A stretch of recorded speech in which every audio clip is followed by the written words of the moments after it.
চলতি মাসের 9 তারিখ থেকে জলপাইগুড়ি জেলাতে শুরু হচ্ছে হাম এবং রুবেলা ভ্যাকসিন দেওয়ার কাজ।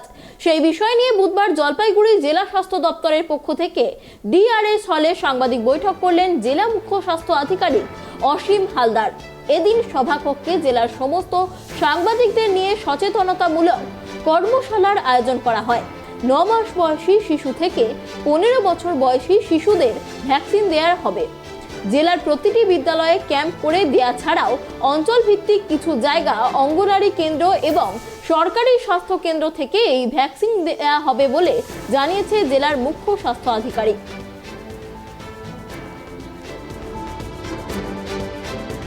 সবার সহযোগিতা কামনা করি। আমরা আমাদের যারা পার্টনার রয়েছে WHO, তারপরে ইউনিসেফ, UNDP অ্যান্ড আদার্স প্রত্যেকেই সাপোর্টিভ এবং সম্পূর্ণভাবে অংশগ্রহণ করেছে এই ভ্যাকসিনেশন ক্যাম্পেইনে।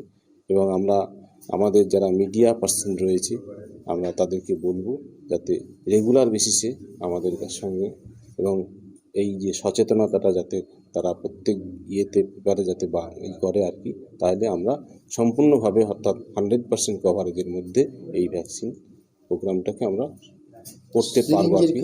এবং ইনজেকশনটা দেওয়ার ক্ষেত্রে যেটা বলছিলাম, হ্যাঁ, সিরিঞ্জের ক্ষেত্রে প্রত্যেক ভ্যাকসিন প্রত্যেক জনের ক্ষেত্রে একটা করে সিরিঞ্জ থাকবে, অটো ডিজেবল সিরিঞ্জ।